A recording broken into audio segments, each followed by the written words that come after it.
কাতারের আমিরের পাঠানো এয়ার অ্যাম্বুলেন্সে আগামীকাল ৭ জানুয়ারি রাত ১০টায় লন্ডনের উদ্দেশ্যে ঢাকা ছাড়বেন বিএনপি চেয়ারপারসন বেগম খালেদা জিয়া। সাথে থাকবেন বেগম জিয়ার মেডিকেল বোর্ডের ৬ সদস্য। চিকিৎসা হবে যুক্তরাজ্যের সুনামধন্য লন্ডন ক্লিনিকে। হিথ্রো বিমানবন্দর থেকে বেগম জিয়াকে রিসিভ করার কথা রয়েছে বিএনপির ভারপ্রাপ্ত চেয়ারম্যান তারেক রহমানের। এর আগে ২০১৮ সালের ৮ ফেব্রুয়ারি জিয়া অরফানেজ ট্রাস্ট দুর্নীতির মামলায় সাজা দিয়ে সাবেক ৩বারের প্রধানমন্ত্রী বেগম খালেদা জিয়াকে কারাগারে পাঠায় শেখ হাসিনা সরকার। প্রায় ১ বছর ২ মাস পর ২০১৯ সালের ১ এপ্রিল অসুস্থ হয়ে পড়লে তাকে ভর্তি করা হয় বঙ্গবন্ধু মেডিকেল বিশ্ববিদ্যালয় হাসপাতালে।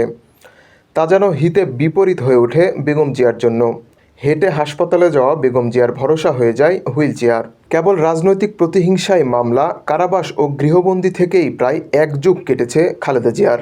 ৭৯ বছর বয়সী এই রাজনীতিকের শারীরিক নানা অসুস্থতায় বিদেশে উন্নত চিকিৎসার জন্য চিকিৎসক, পরিবার ও রাজনৈতিক দলসহ নানা মহল দাবি তুললেও কোনো ভ্রুক্ষেপই করেনি শেখ হাসিনা।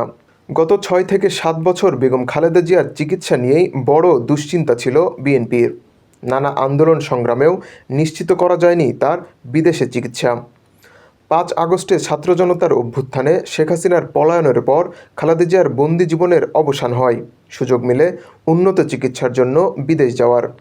সোমবার দুপুরে বিএনপির গুলশান কার্যালয়ে সংবাদ সম্মেলনে তার লন্ডন যাত্রার কর্মসূচি জানান বিএনপির স্থায়ী কমিটির সদস্য ও খালেদা জিয়ার দীর্ঘদিন চিকিৎসার দায়িত্বে থাকা ডক্টর AZM জাহিদ হাসান।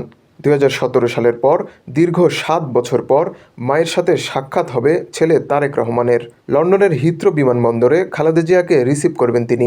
খালেদা জিয়ার সুস্থতার জন্য দেশবাসীর কাছে দোয়া চেয়েছেন বলেও জানান অধ্যাপক ডক্টর AZM জাহিদ। ম্যাডামের শারীরিক সুস্থতার উপর ভিত্তি করেই মেডিকেল বোর্ডের পরামর্শক্রমে এই মুহূর্তে উনি সকল যে সমস্ত ফর্মালিটিজ আছে সেগুলো কমপ্লিট করে আগামীকালকে ৭ই জানুয়ারি ইনশাল্লাহ রাত ১০টায় কাতার আমিরাতসের আমিরের স্পেশাল এয়ার অ্যাম্বুলেন্সে উনি ইনশাল্লাহ ঢাকা এয়ারপোর্ট থেকে ঢাকা দোহা লন্ডন হিথ্রো এই ফ্লাইট ইনশাল্লাহ উনি যাবেন।